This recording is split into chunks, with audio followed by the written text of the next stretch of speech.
El día de hoy, siguiendo en este ámbito de la metafísica, habíamos hablado en la última ocasión acerca del suicidio y ahora tocaría el turno a abordar este fenómeno ciertamente importante a partir, digamos, de otra perspectiva, de otro planteamiento que no carece ciertamente de importancia. Y por ello hemos titulado a este apartado Los suicidas de la sociedad. Este es, digamos, como el tema general en el cual va a girar o en torno al cual estará transcurriendo nuestra respectiva exploración filosófica. Podríamos decir, para empezar, que es necesario distinguir entre la ideología del suicida y el hecho del suicidio. De entrada, esto es fundamental. Esta distinción entre, como hemos dicho, la ideología del suicida y el hecho del suicidio. La ideología del suicida es más grave porque pretende proporcionar razones universales, mientras que el suicida, de hecho, aun cuando pueda estar condicionado por dicha ideología, es movido por otras causas mucho más oscuras que a menudo excusan el acto, al menos en parte, o bien completamente. Ciertamente, los que reivindican, por ejemplo, el derecho al suicidio y que hoy en día han ganado como mucho terreno e incluso se ha como radicalizado su postura e incluso se ha vuelto mucho más popular, podríamos decir de entrada que primero ocultan estas causas en verdad importantes y segundo, exaltarán la muerte libre de un hombre que probablemente fue más bien triturado por un sistema social enfermizo que le hizo perder la razón. Y es curioso que, en efecto, cuando se habla del derecho al suicidio, no se aborda en profundidad, digamos, lo que implica en sí el suicidio. Por ejemplo, estas causas más profundas, más oscuras, que se dejan de lado al hablar única y simplemente de que es un derecho y por lo tanto sería un ejercicio propio de la libertad. Y por otro lado, tampoco mencionan que muchas veces o en muchas ocasiones los que se acercan precisamente al hecho del suicidio, es decir, en tanto suicidas, quizá se vieron ciertamente afectados al grado de quedar como triturados por un sistema socialmente enfermizo que les llevó a perder la cordura e incluso tomar una decisión tan drástica y, en principio, tan equivocada. Así, cuando se habla del derecho al suicidio, no solo se está mencionando la defensa de un supuesto acto libre o bien humanamente libre, sino que es fundamental que se indaguen en todos aquellos factores que de hecho intervienen en la consumación del suicidio. Así, podríamos decir que el derecho al suicidio es una manera sutil de disculpar a la sociedad que empuja de mil y un maneras hacia él. Es lo que ahorita nosotros habíamos comentado. Si nada más se reduce la cuestión a hablar de el derecho al suicidio, se omite o se dejaría de lado precisamente esa sociedad enfermiza que muchas veces nos puede conducir a tal situación. Así veríamos ya una forma sutil de disculpar a esta sociedad, es decir, de no pretender corregirla, ni mucho menos enmendarla, pero sí ofrecer como una especie de salida legalmente válida e incluso lógicamente aceptable hacia el suicidio. Ahora, por su parte, la sociedad que otorga ese derecho, bajo el pretexto de garantizar la libertad individual, se da a sí misma derecho para matar. Esto es, derecho para el asesinato indirecto por mano de la propia víctima. Y aquí pues habría ya también otro tipo de sutileza. En un primer momento, el hecho de que al defender el derecho al suicidio, se disculpa a la sociedad que en gran medida lo promueve o que por lo menos condiciona el caer en una situación tan lamentable. Pero por otro lado, si en una sociedad en efecto otorga este derecho, entonces lo que en realidad se está otorgando para sí misma o se da a sí misma un derecho a matar. Pero por supuesto, para que esto no suene a homicidio o a injusticia o simple y sencillamente para que no se asuman responsabilidades ni compromisos definidos, se promovería el asesinato de un modo indirecto, de tal manera que entonces el culpable o el único culpable sería en este caso la propia víctima al haber ejercido el derecho que previamente se le ha otorgado.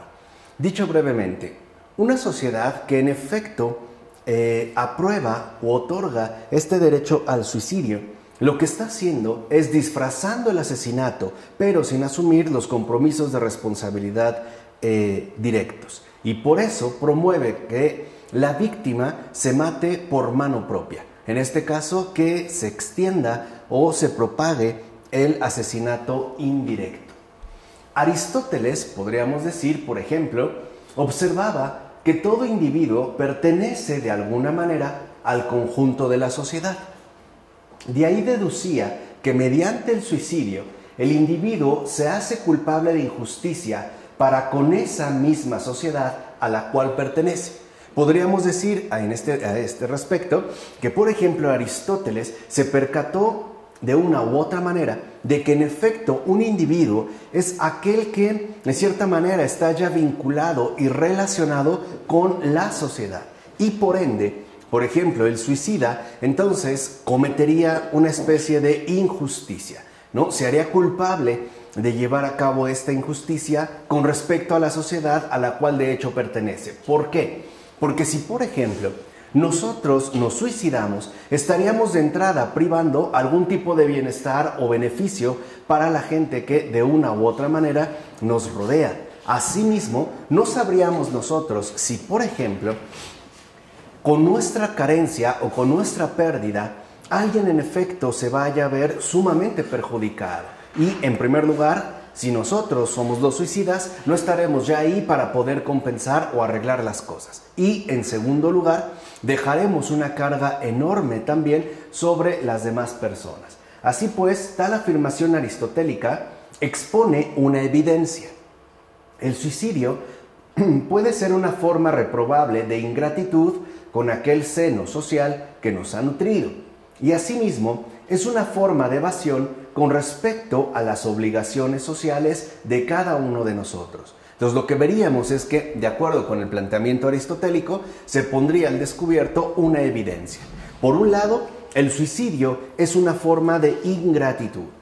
¿Por qué? Porque se niega a no seguir correspondiendo o a devolver aquello que nosotros de entrada hemos recibido de este suelo nutricio que en términos más usuales llamamos sociedad. Pero por otro lado, también involucraría una evasión e incluso una anulación radical de seguir vinculados a ese tejido de cooperación recíproca que constituye este suelo nutricio. Entonces lo que haríamos es cortar de tajo, de tal manera que privaríamos a los demás de los respectivos beneficios que de entrada estarían llamados a recibir a través de cada una de las existencias personales. En todo caso, y esto es lo fundamental, el peso del suicidio siempre recae sobre el prójimo. Siempre. El peso real del suicidio siempre recae sobre el prójimo. Sobre los padres, sobre los hijos, sobre los amigos y familiares, hasta el punto de que ellos también, quieranlo o no, se verán tentados al suicidio. Y esto también es como un aspecto que no podemos pasar por alto. El peso del suicidio, que siempre recae sobre el prójimo, a su vez se convertirá, por lo menos, en una tentación bastante seria y bastante cercana para aquellos que de una u otra manera nos rodean. De ahí pues que debamos reconocer que nadie se suicida solo jamás. Nadie. Nadie. Un suicida siempre arrastrará consigo a una multitud de personas cercanas o más o menos cercanas, e incluso no tan cercanas, porque al cometer el suicidio repercutirá, ¿no?, en todo el entorno social al cual de hecho está ciertamente vinculado. Por eso es que no debemos olvidar que la persona humana es, antes que otra cosa, relación fundacional con otras personas. De hecho, eso es lo que a nosotros nos define como personas. E incluso vamos a tratar de afinarlo un poco más como personas humanas. Nosotros, en cuanto tal, nos definimos por ser esa relación fundamental con otras personas. De tal manera que todo lo que nosotros hacemos siempre va a repercutir en los demás para bien o para mal. De hecho, podríamos decir que la vida humana es de cierta manera como una especie de desarrollo sinfónico. Es justo lo que ocurre en una gran sinfonía. Puede haber, por ejemplo, en una gran orquesta, una multiplicidad de instrumentos que se dedican a ejecutar una cierta parte de la partitura. Pero algo que también es cierto es que el conjunto melódico final es resultado del involucramiento y la participación de cada uno de ellos. Ahora bien, basta con que un solo instrumento se desafine para que entonces todo el sonido quede estropeado. Basta con uno, o incluso a la manera, por poner otro ejemplo, lo que ocurriría en el caso de una guitarra, ¿no? Una guitarra, por ejemplo, de 6 cuerdas, tienen que estar perfectamente bien afinadas, todas, para que el resultado final sea verdaderamente armónico y melódico. Pero si se desafina una sola cuerda, todo lo demás quedará arruinado. Eso es lo que ocurre en el caso del suicida. E incluso volviendo al ejemplo que hemos dado de la guitarra, para poder afinar las cuerdas de una guitarra, de hecho nos tendremos que apoyar en la cuerda más cercana, ya sea de manera ascendente o bien descendente. Esto los músicos lo saben perfectamente bien. O alguien que tenga, ¿no?, por lo menos quizá la destreza o la habilidad, el don de tocar un instrumento, en particular, por ejemplo, la guitarra. De tal forma que entonces, si una cuerda falta, esto ya imposibilita la continuidad de la relación armónica. Y eso es lo que ocurre en nuestra situación humana. Es decir, no somos ni seres desvinculados, ni aislados, ni mucho menos autónomos, ¿no? Esa ficción que tanto nosotros hemos tratado de una vez de erradicar de nuestro imaginario social. Ahora bien, la observación de Aristóteles se puede entender también en otro sentido. Puesto que el individuo pertenece a la sociedad, una sociedad corrupta y corrompida puede ser de hecho la causa del suicidio. Y la acusación drástica y radical que con su muerte el suicida pone al descubierto tendría por tanto un fundamento. Así, no solo recaería en este caso, que es lo que venimos planteando desde el inicio, el hecho del suicidio, todavía no abordamos la ideología del suicidio, sino el hecho del suicidio no solo recae en el suicida, sino que se despliega, ¿no?, en esa relación fundacional que de hecho lo constituye como persona humana. Ahora, no basta tampoco con enfocarse en el suicida a solas, puesto que, como dijimos, nadie se suicida solo jamás. Esto significa entonces que también, por ejemplo, un suicida puede ser resultado de una sociedad tanto corrupta o corruptora como corrompida, que busca de alguna manera que los demás se enrolen en esas mismas filas de muerte para acabar finalmente en la destrucción. E incluso dijimos hace un momento, una destrucción que se buscará disfrazar de una legalidad aprobatoria. Por ejemplo, a través del postulado que promueve el derecho al suicidio. Así se lavarían las manos, entonces la responsabilidad recaería sobre el suicida. De tal manera que entonces, por ejemplo, la sociedad no asumiría ningún tipo de compromiso definido. Ahora, no es que el prójimo, es decir, la persona en general, sea necesariamente responsable del suicidio, ya que la culpabilidad ya no queda situada tanto en el suicida, sino también en nosotros, desde el momento en que hemos omitido la limosna de una palabra o de una mirada, a grandes rasgos un gesto de caridad, lo cual fomenta la inoculación del veneno del desánimo o de la presunción que conlleva a una vida degradada, es decir, sin un tragaluz hacia el cielo. George Bernanos nos advertía de ello. ¿Qué decía este gran escritor? Decía: no disuadiréis del suicidio ni a un solo desgraciado, ofreciéndole una demostración de que el suicidio es un acto antisocial, porque lo que maquina a ese pobre infeliz es precisamente desertar con la muerte de una sociedad que le repugna y asquea. Y ahí está el punto central. El hecho del suicidio en gran medida se recarga o se sostiene en un reclamo atroz, ciertamente radical, incluso nos atreveríamos a decir un reclamo incontestable de esa sociedad tanto corruptora como corrompida. Y con el suicidio no solo se pretende acabar con la propia vida, sino ante todo desertar de esta masa putrefacta que solemos llamar sociedad. Así pues, el hecho del suicidio, ¿no?, el acto que comete el suicida, en efecto también pondría al descubierto una denuncia que no puede ser silenciada.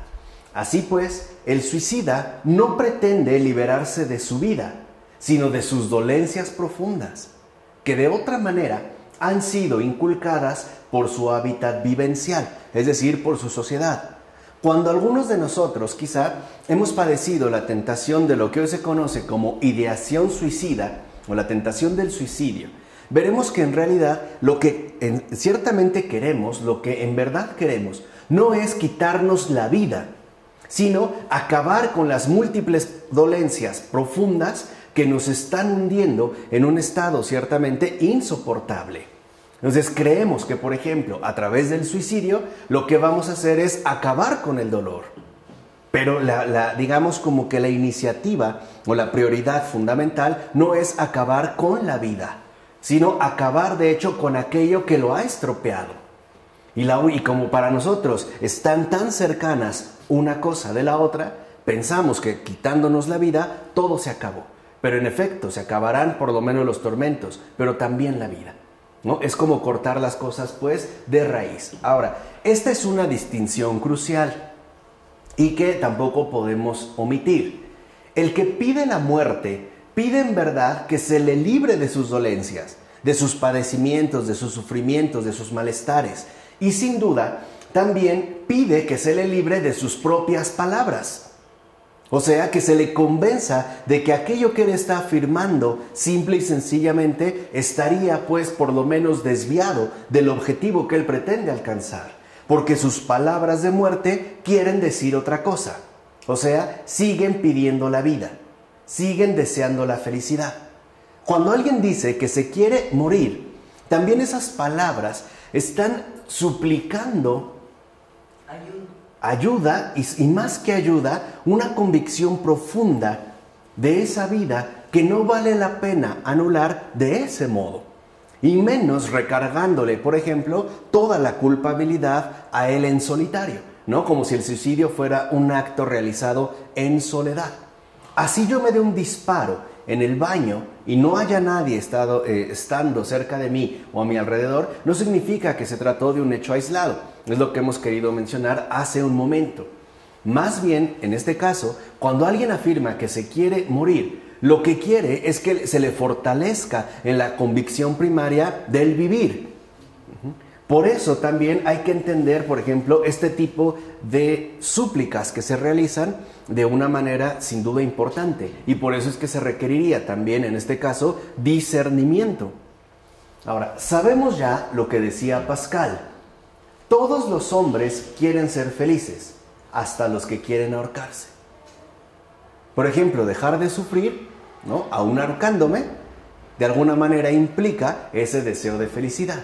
En efecto, si uno no deseara ya tener algo de dicha, tampoco desearía estar mejor. Es decir, ni siquiera intentaría eliminar sus dolores con tanta tenacidad, con tanta impaciencia por alcanzar el reposo definitivo. Que esto también, de cierta manera, es como algo evidente, ¿no? Un suicida, de fondo, al buscar alcanzar ese reposo definitivo, implica que también está buscando algo mejor. Al menos encontrar un cierto descanso, por ejemplo, que le permita como hacer a un lado finalmente todo el conjunto de sus padecimientos. O alguna pena, por ejemplo, bastante fuerte, como podría ser, no sé, la pérdida de la pareja o de los hijos en un accidente, o el haber tenido, digamos, algún tipo igual de accidente personal que nos incapacitó de una manera radical, o qué sé yo. O sea, en este caso, lo que se busca es alcanzar una cierta dicha. Y creemos que la manera de alcanzarlo es acabando con los males, cortando. Pero lo que no nos damos cuenta es que cortando con esos males, también estamos cortando con nuestra propia vida. En todo caso, la verdadera apuesta consiste en suprimir el dolor, sin por ello tener que eliminarse uno mismo. Como es lo que nos sugiere el suicidio, con eso se va a acabar todo, sí, pero también uno mismo. O mejor dicho, se trata de convertir el dolor en sufrimiento, es decir, en hacer soportable el dolor humano, de tal modo que el paciente pueda ser paciente. Su paciencia será entonces ejemplo y ofrenda. Y este es otro aspecto muy fundamental. La necesidad que hoy en día tenemos de convertir el dolor en sufrimiento. La diferencia entre uno y otro es clara. El dolor es insoportable, así de sencillo. Y el sufrimiento es humanamente soportable. Puede variar, ¿no?, en rangos de intensidad. Pero el sufrimiento involucra que entonces nosotros nos desplegamos bajo un horizonte totalmente distinto del que de hecho nos priva, por ejemplo, el dolor. Por eso cuando tenemos un dolor muy fuerte, lo que decimos es ya no lo aguanto, porque nos lleva, digamos, a esa especie de paralización donde reconocemos que seguir adelante de ese modo nos va a ser prácticamente imposible. Entonces, en un primer momento habría que entender el papel que juega la propia definición de un sufriente. El sufriente, por esencia, es un paciente. Y paciente en el doble sentido que expresa nuestra palabra. En primer lugar, es un paciente en tanto es, digamos, como la referencia directa de un padecimiento. Es el que en efecto padece. Pero también un paciente es el que padece con paciencia. Por eso también a un paciente, ante todo, se le solicita paciencia. Por ejemplo, cuando vamos a ver a un enfermo o a alguien así, lo que le decimos es, mira, tranquilo, ya vas a salir, todo va a estar bien, échale ganas. O sea, lo que le estamos diciendo, o mejor dicho, lo que le estamos dando es su lugar como paciente, con alguien que en efecto padece, pero que también en este caso no tiene por qué echar por la borda la paciencia, sino en todo caso conjugarla. Y esa es la esencia del sufrimiento. Es padecimiento con paciencia. Es la conjunción fundamental entre el padecer y la paciencia. Eso es de hecho lo que a cada uno de nosotros nos otorgaría un perfil auténtico de pacientes. Así pues, el que anuncia vamos a abreviar sus sufrimientos, como hoy tanto lo mencionamos, es que está sufriendo mucho, es que ya mejor que no sufra y no sé qué tanto, y mata a la persona por supuesta piedad y benevolencia, o sea, y todavía lo empeora en su falsedad diciendo que así ya por fin va a descansar, que así va a estar mejor, que ya sufrió mucho, que ya no hay por qué seguirlo, bla, bla, bla. Ejerce perfectamente bien aquella clemencia a la que invitaba Adolf Hitler a los médicos alemanes en una carta fechada el 1 de septiembre de 1939, donde les pedía que, y cito literal, concedieran una muerte misericordiosa a los enfermos que hubieran sido declarados incurables tras una apreciación tan rigurosa como fuera posible.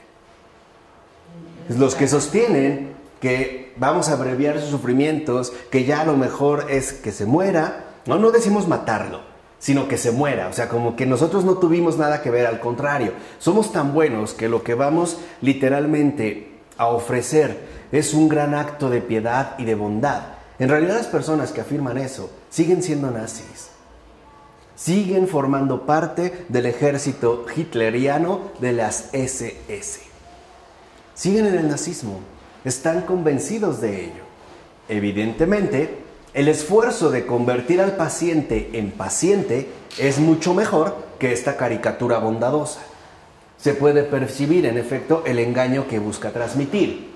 Pues bien, la pregunta central en este caso es la siguiente: ¿qué es un moribundo? Y eso también hay que tenerlo muy claro. Es un recién nacido, dice Heidegger. Sí, un recién nacido para la muerte.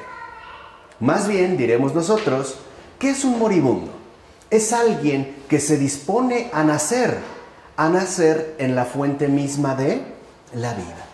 Por eso al moribundo, o como hoy también se le suele llamar en términos más bien clínicos, un enfermo terminal, no es alguien que se le tiene que preparar para la muerte, sino para la vida, y para la vida eterna. Esa es la gran diferencia. No se trata de que nosotros tratemos incluso de tomar grandes cursos de tanatología, por ejemplo, ¿no? Para poder llevar un tratamiento adecuado con este tipo de enfermos terminales o de pacientes. No se les prepara para la muerte. Simple y sencillamente no los podemos preparar para la muerte porque nosotros ni siquiera la conocemos. Nos es completamente extraña. Uno les prepara para la vida, es decir, para ingresar por fin a la verdadera vida, a la vida eterna. Por eso no podemos jugar a ser lo que de entrada no somos, conocedores absolutamente de todo. O sea, no podemos seguir moviéndonos como esas caricaturas bondadosas que, por ejemplo, Hitler tanto recomendaba, ¿no? Elisabeth Kübler-Ross, que fue una persona extraordinaria, una psiquiatra, que prácticamente consagró toda su vida al acompañamiento y comprensión de los moribundos, lo mostró bastante bien. De hecho, sus obras son bastante accesibles y vale la pena, ¿no?, leer, incluso para todos aquellos que están atravesando un luto o han tenido una pena cercana o quieren comprender realmente de qué se trata en esos casos, de los cuales de hecho no estamos exentos, ni en carne propia, ni con respecto a las personas que nos rodean. Acuérdense que somos, ¿no?, relación fundacional con otras personas, es decir, eso es de hecho lo que a nosotros nos define como personas humanas. Ahora, Elisabeth Kübler-Ross es una persona que nos volvió a recordar qué es un moribundo. Ahora, ella no lo hizo, o este redescubrimiento no lo realizó desde el plano meramente teórico o abstracto de la ausencia de compromisos. No, se involucró, ¿no?, literalmente con ellos. Es más, hacia el final de su vida prácticamente se concentró en niños, sobre todo en niños de muy corta edad que ya tenían prácticamente cánceres incurables. Y lo primero que ella recordó es que un error, por ejemplo, que muy frecuentemente cometemos, es que no le damos la palabra al moribundo. Queremos hablar por él. Por ejemplo, entramos y lo primero que hacemos es literalmente hacerle un vómito verbal de puras tonterías. Ay, te ves muy bien, échale ganas, ya salí, nos vamos a ir a comer. Cuando esa persona sabe perfectamente bien que está a punto de morir. Esa es una. Dos, dice, tampoco atendemos sus necesidades reales. Por ejemplo, ella cuenta muchos casos. Dice, a mí me tocó ver a un enfermo terminal, a un moribundo, ya de una edad más o menos avanzada, que estaba prácticamente trastornado por la ansiedad y la desesperación. Entonces, lo primero que hacían los médicos era, como siempre, torturar. Por ejemplo, amarrándolos, ¿no? Que a veces los amarran, que porque están muy inquietos. Entonces lo amarraban y después lo sedaban. Pero hubo un momento en el que ella les dijo, a ver, déjenme hablar con él. Porque estaba entubado. Se estaba entubado, entonces que para que no se jalara el tubo y eso. Entonces cuando ya le dijo, tranquilo, sí, te voy a quitar el tubo, ¿quieres? Le movió la cabeza, lo quitó y hablando le dijo, ¿qué necesitas? Dice, y él lo único que me dijo es que me rasquen por favor el dedo del pie derecho, porque me está matando la comezón. Dice, ¿qué necesidad había de, digamos, como que de imponerle una tortura, ¿no?, literalmente tan salvaje, o sea, en este caso vamos a decirlo así, tan inhumana, entre otras referencias. Decía, además, hemos olvidado que cuando una persona está ya en este proceso fundamental para ingresar a la fuente de la vida misma, lo que más necesita como preparación es estar cerca de aquellos que le son familiares, o sea, estar rodeado de su familia. Dice, ahora nosotros, ¿qué hacemos? Una persona tiene una complicación médica o se pone grave y lo primero que hacemos es mandarla al hospital. Y si ustedes antes de hacer eso, observen la mirada y la expresión de esta persona que se va.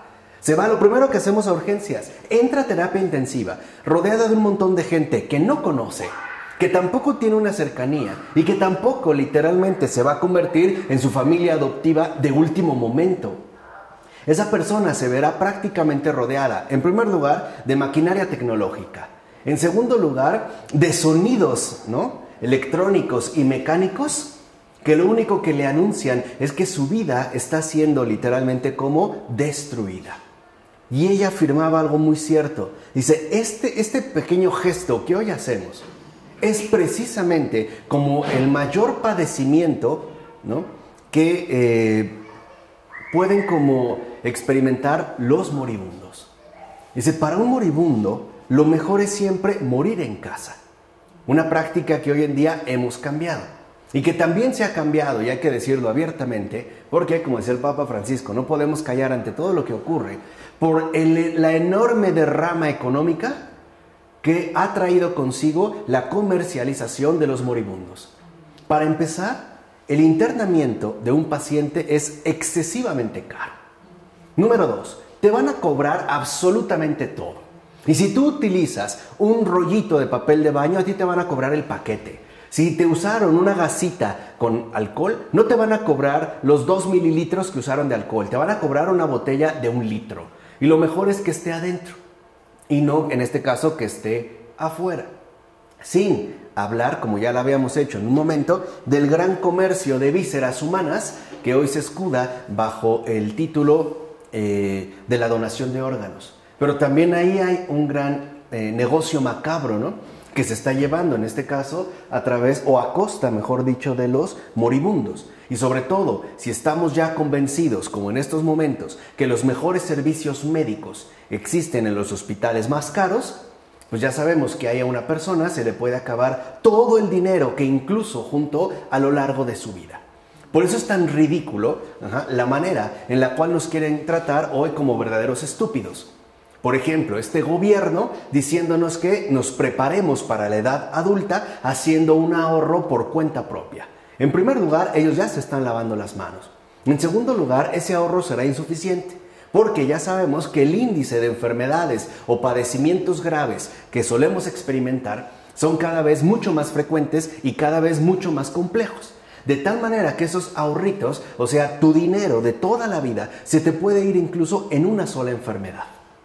Así que la idea es quitarnos hasta el último centavo antes de partir. O sea, lucrar. Ahí es donde se ve como ese espíritu, ¿no?, salvaje de lo lucrativo que se ha vuelto este mundo. Ahora, si los vivos son moribundos, pero no siempre nos damos cuenta de ello, a menos que un fallecimiento cercano o la enfermedad vengan a recordárnoslo, y de hecho son mucho más fáciles de amar cuando se los considera como tales, pues inspiran ternura infinita, hay que señalar que recíprocamente aquellos a los que habitualmente llamamos moribundos están vivos y que no se amarán a sí mismos si no los reconocemos como tales. Es curioso y me consta que muchas personas que, por ejemplo, están hospitalizadas o ya prácticamente, ¿no?, se empiezan a manifestar como moribundos, los primeros comentarios que hacen son: no quiero dar molestias a nadie, es que ya no quiero ser una carga, es que vete a dormir, es que atiende tus cosas. O sea, lo que literalmente está diciendo es mucho más profundo. Lo que está diciendo es: no soy digno de ser amado y por eso prefiero morir.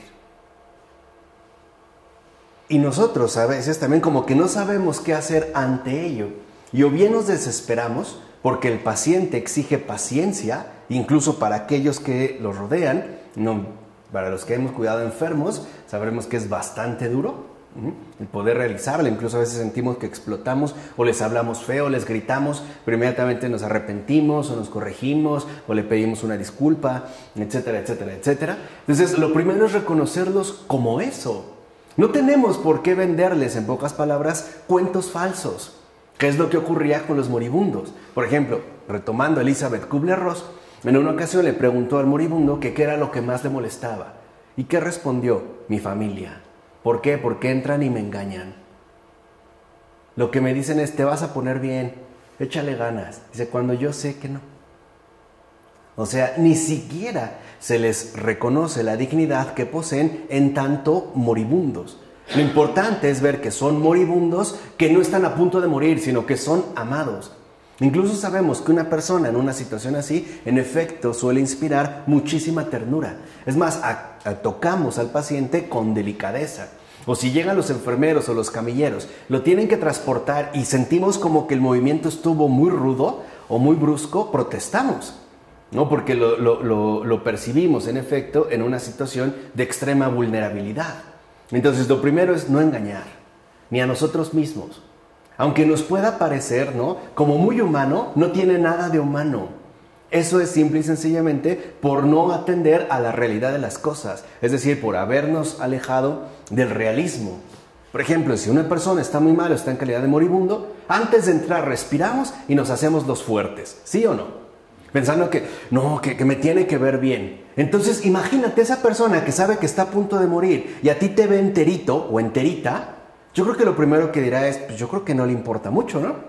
Yo la veo muy bien, cuando sé que en efecto me voy a morir. Salimos y ya nos quebramos. Pero la impresión que dejamos, en pocas palabras, ante esa persona fue equivocada. Es como si yo de repente entrara muy golpeado, ¿no? Muy golpeado y nadie me dijera nada. Como si no tuviera absolutamente nada. Para mí sería muy raro. Por lo menos una pregunta, oye, ¿qué te ocurrió, no? ¿Estás bien? ¿Te sientes bien? O tal. O simplemente abrirle el corazón y decirle lo que nos duele, la situación en la que está. Y nos duele no por las molestias que está causando, sino por el amor que le tenemos. Esto es muy diferente. Yo creo que esto provocaría una situación bastante distinta.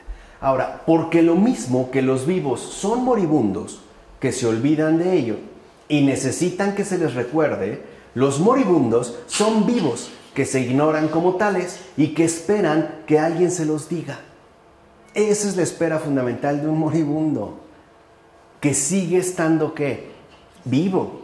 Y que este hecho de seguir todavía vivo es aquello que le permite prepararse, ahora sí, para ingresar en el seno, en la fuente de la vida misma. En pocas palabras, lo que hace rato nosotros mencionamos, ¿no? Nos permite el seguir vivos, prepararnos para la vida eterna.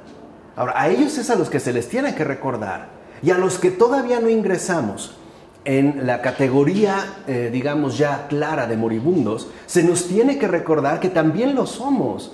Por ejemplo, y eso es lo que a veces hacemos con una persona que pareciera que piensa que nunca va a morir. Por ejemplo, se da al alcohol y a la fiesta y se destrampa, ¿no? Y nosotros decimos, oye, tranquilízate, o sea, como que cálmate, ¿no? Tarde o temprano te vas a morir.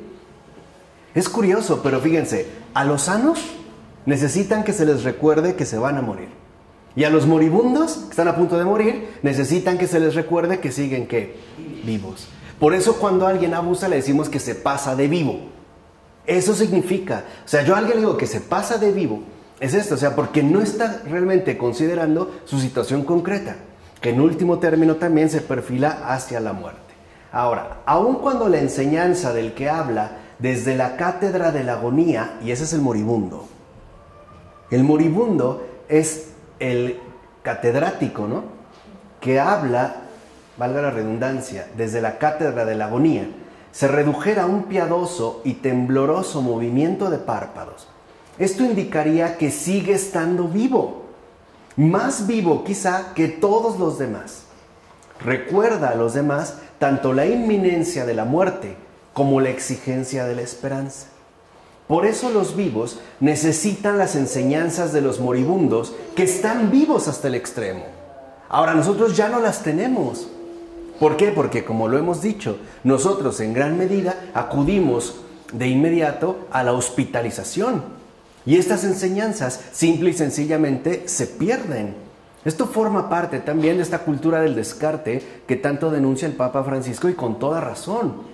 Descartamos pues las cosas que resultan verdaderamente importantes. Es como ocurre con los ancianos, que también incluso por una cuestión meramente biológica, incluso por el avance de la edad, ¿no? Empiezan a percibir más este paso hacia el ser moribundo, ¿no? Que preferimos nosotros encerrarlos en asilos, privándonos de las enormes enseñanzas que bien podrían transmitirnos.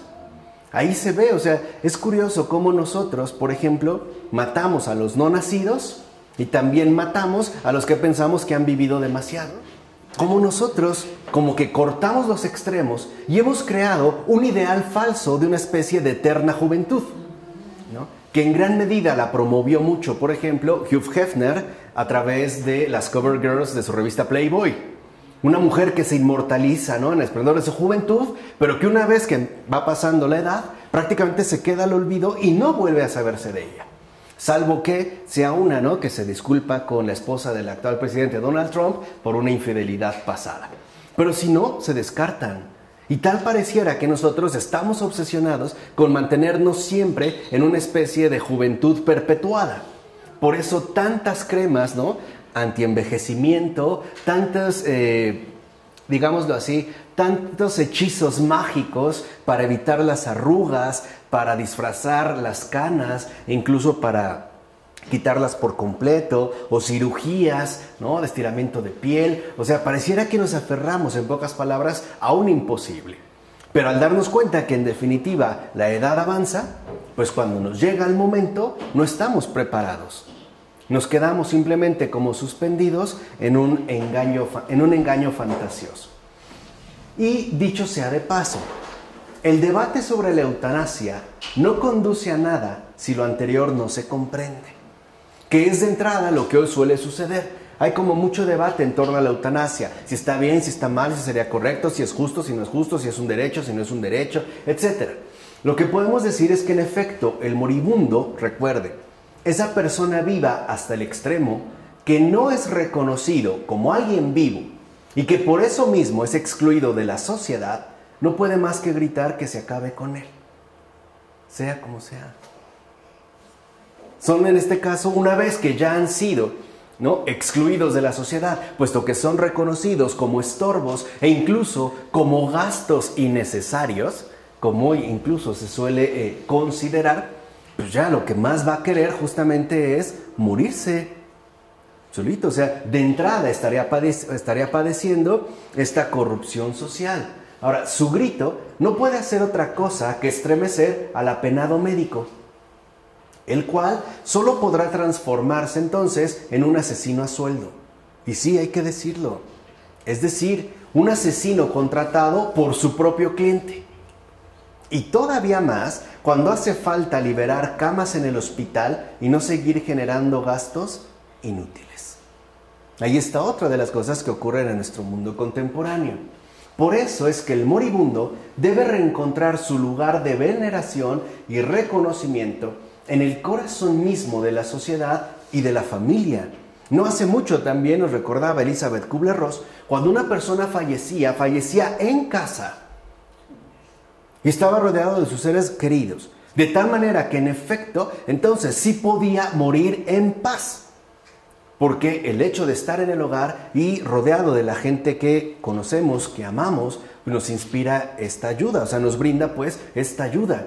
Incluso cuando la persona fallecía, el funeral se hacía en casa y las personas podían llegar y tocarlo, o los niños. Había niños que incluso se subían al cuerpo y lo abrazaban, de tal manera que podían recibir incluso este tipo de enseñanza. Hoy nosotros no. Hoy nosotros nos privamos de ello. Lo dejamos pues a puerta cerrada, ¿no? Literalmente cuando entramos, por ejemplo, al área de urgencias, nosotros no podemos ir más allá. Nos quedaremos, ¿no?, como animales de zoológico, moviéndonos de un lado a otro, esperando la menor noticia. Y que salgan y que a familiares de fulano, de sutano, y no lo mencionen, y ahí nos vamos como animales de zoológico a pegar a los vidrios de la vitrina para preguntar si saben algo del familiar que ingresó. Y a lo mejor después salen a decirnos que ya, que murió, que nos esperan tantito para hacer el papeleo, y en lo que pasamos a reconocer el cuerpo, incluso a dar fe, ¿no?, de que es el cuerpo con otras personas, y volvemos a salir, es una chilladera enorme, no sabemos lo que ocurrió ya con el cadáver, hasta que nos facilitan las cosas, llega la funeraria, entra al hospital, lo recoge y nosotros ya lo volveremos a ver bien maquilladito y vestidito dentro del ataúd, ¿no?, hasta que lo entregue. Pero bueno, y más que acompañarle a él, esto es importante, es él el que nos acompaña a nosotros, recordándonos el valor exacto de la vida. Y además partirá para prepararnos un lugar junto a ellos. O sea, no es que nosotros los acompañamos, es que ellos realmente nos acompañan más a nosotros. Por eso incluso hay palabras importantes de último momento. Mira, cuida tu vida, no cometas mis errores, mira cómo acabé, o a lo mejor con esta cirrosis por beber alcohol, tú deja de beber, aunque hayas recibido ese ejemplo de mí, bla, bla, bla. Cuida a tu madre, cuida a tu padre, o qué sé yo, o tal, o a tu hermana. O sea, ahí recibimos literalmente un tesoro invaluable. Pero hoy simple y sencillamente ese tesoro queda cerrado e incluso más bien encerrado, ¿no?, en las clínicas médicas. Así los moribundos son nuestra más preciada vanguardia. porque ellos van por delante. Nosotros seguimos en este sentido en la retaguardia. Ellos no. Ellos ya dieron un paso de avanzada. Ellos se han adelantado. Y por eso es nuestra más preciada vanguardia. Ahora, por otra parte, el acompañamiento de los moribundos consiste en mostrarles que no son una carga inútil, ni un estorbo molesto, sino que son los que en verdad nos ayudan y tanto necesitamos. Pero las avanzadas técnicas de encarnizamiento terapéutico hacen que estas preciosas transfiguraciones sean cada vez más difíciles de conseguir. De hecho, las falsas esperanzas con que nos seduce la hipermedicación obstaculizan la eclosión de esta esperanza que, como dijera la carta a los Hebreos, capítulo 6, versículo 19, penetra más allá del velo. Por tal motivo, el médico va tendiendo cada vez más a no ser más que un adiestrado mecánico, un experto en el tratamiento de la agonía mecanizada. Todo está regido por estrictos protocolos. El médico lo único que hace es seguir los pasos de esto que bien podríamos llamar mecanización. Un efecto bastante grave porque involucra aspectos sumamente relevantes. Un ejemplo muy sencillo.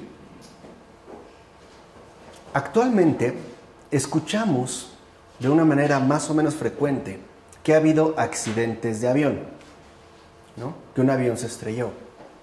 Generalmente así queda la noticia. Un avión se estrelló, ¿no? O hubo un accidente aéreo.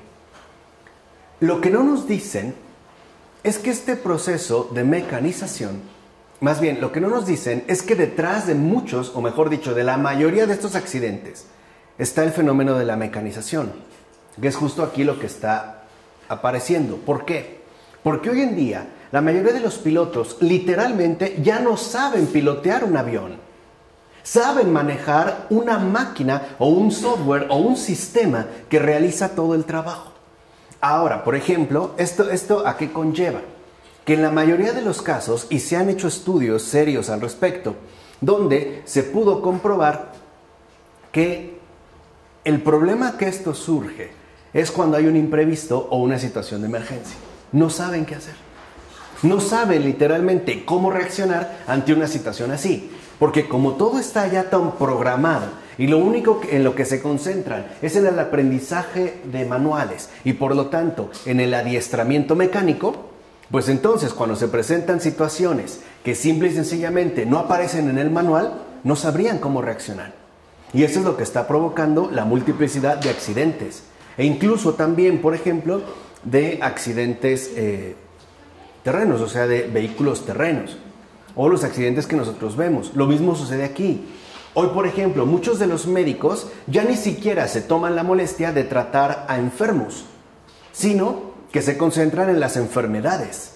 Y por eso muchos de ellos en lo que se concentran es en el expediente que está colgado o en la cabecera o a los pies. Ni siquiera voltean a ver a la persona que está ahí, y más si es moribundo. Y peor cuando entran con su séquito de estudiantes, ¿no?, a recibir sus grandes enseñanzas. La enfermedad tal, los síntomas, o sea, lo utilizan incluso como un objeto de experimentación. Y nos dicen que es la única manera en la que pueden aprender. Y ahí va él y ahí van los otros, ¿no? Y van de cama en cama. De tal manera que ellos ya ni siquiera se concentran en enfermos, sino que lo único que estudian son enfermedades. Y por eso, cuando estas enfermedades lo superan, pues se acabó el chiste, ¿no? Esto ya no nos sirve para nada. Pero si aparece una enfermedad más interesante, entonces se le pondrá mucho mayor atención, no porque sea un ser humano, es lo que quiero decir, sino por la enfermedad que porta. Bueno, pensemos, fíjense, pensemos. El señor Pérez, con su respirador artificial, no tiene tiempo de rechistar. Lo intuban, lo escanean, lo purgan, lo radioscopian, lo fibroscopian, lo anestesian, lo operan, lo vuelven a intervenir, lo dializan, le dan quimioterapia, vuelven a estudiar su historial, lo cambian de hospital, de servicio, de médico responsable, de médico ayudante y de enfermeras y auxiliares. Ahí está la situación del señor Pérez.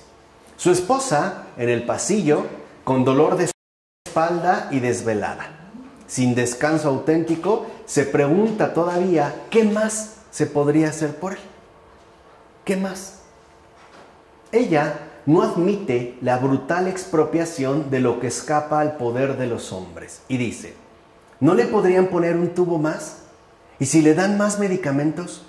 ¿No deberían operarlo de nuevo? Doctor, se lo ruego, haga algo. No sé, un nuevo tratamiento, un nuevo medicamento. Y ella misma considera llevar a su esposo a otro hospital para que sea atendido por otros médicos mucho más competentes. Y así, cada vez que la atención del pobre Pérez se pudiera impulsar hacia el cielo, es arrojada violentamente hacia la tierra. Una tierra reducida a la fría abstracción de las sábanas blancas y la manipulación mecánica y despersonalizada. De hecho, le prohíben la verticalidad, y eso es lo más importante. Es decir, no se quiere que la trascendencia irrumpa en la habitación 346 y transforme dicho recinto en la antecámara de un misterio donde los médicos aparecen tan enfermos como los demás. Esto es, donde ya no se esperan ayudas sanitarias, por caras que éstas sean, sino al salvador y sanador de sanos y enfermos. Entonces lo que vemos es que no, se prohíbe en todo caso la verticalidad. Y nosotros nos movemos en la pura horizontalidad, llegando al extremo, ¿no?, de estar prácticamente haciendo una especie de turismo médico. No hay gente que se enorgullece de que conoce ya todos los hospitales, y a las enfermeras, y al encargado, y al jefe, y ya los saludan, y ya literalmente está como en su casa. Y no solo aquel y aquel. Y queremos, como a la esposa del señor Pérez, que se haga algo más, ¿no?, en términos meramente humanos. Por eso, entonces, no es de extrañar que el encarnizamiento terapéutico conduzca a la reacción eutanásica. Y esto es muy importante. En efecto, el miedo a ser metido en un lecho frío y anónimo, delimitado por una blanca y lisa superficie de desesperación, puede sugerir la idea de que más valdría suicidarse en la propia casa a caer en tal situación aterradora. ¿Cuántas personas cercanas a nosotros no nos han dicho, si por alguna razón yo me pongo muy mal y te dicen que me van a intubar, no lo permites? En este caso, hay personas que por ello le tienen pavor a ir a un hospital, o peor aún, a quedarse en un hospital. Es más, por eso dicen, no, yo en un hospital no. O sea, literalmente el miedo que se tiene es caer en este lugar verdaderamente aterrador, lleno de sonidos, de ruidos, con malestares, donde incluso no se puede tener ni una plática, ¿no?, más o menos íntima o cercana con alguien, y sobre todo el apoyo permanente y constante de aquellas personas que nos resultarían, al menos bajo estas situaciones, más importantes. De tal forma que entonces no sería pues tan grave que este encarnizamiento terapéutico conduzca a la reacción eutanásica. O sea que en todo caso la gente prefiera morir, y es lo que muchos solicitan. Es importante pues comprender que las urgencias médicas también pueden ser tan sagradas como el Monte de los Olivos. La reanimación debería ser suplantada por la resurrección y la eficiencia médica por la gracia salvadora. O sea, por la incidencia de la verticalidad. De hecho, para terminar, podemos decir que la habitación 346, ocupada por este hombre con cáncer de próstata, es sin duda alguna el lugar que el Altísimo se escogió como recinto sagrado, según las palabras del profeta Isaías. Así dice Yahvé: los cielos son mi trono, y la tierra el estrado de mis pies. Pues ¿qué casa vais a edificarme, o qué lugar para mi reposo, si todo lo hizo mi mano, y es mío todo ello? Oráculo de Yahvé. ¿Y en quién voy a fijarme? En el humilde y contrito que tiembla a mi palabra. Ese es el moribundo. ¿En qué consiste entonces el misterio del moribundo? El moribundo es el recinto sagrado que el propio Altísimo se escogió para sí. Y lo que hacemos es quererle privar también de esa elección. Así pues, al moribundo no solo se le quiere privar de los vivos, sino de Dios mismo. Por eso muchas veces, una vez que ingresa, prácticamente se la pasa todo el tiempo anestesiado y dormido, o amarrado, o simple y sencillamente inconsciente, deteriorándose poco a poco, hasta que al final los médicos nos digan, ya hicimos todo lo que pudimos, ya no se puede hacer más. Lo vamos a, literalmente, ¿no? Lo vamos a desconectar, ¿no? Y pues lo que aguante. A lo mejor de lo que lo trasladamos de la sala de terapia intensiva a su habitación ahí y te hacen firmar de que estás de acuerdo, de que asumes la responsabilidad. Lo que les dije hace un momento, la anulación de los compromisos definidos. Entonces es muy importante que nosotros nos tomemos muy en serio la verdadera relevancia y trascendencia que poseen los moribundos. Pues hay bastante que pensar.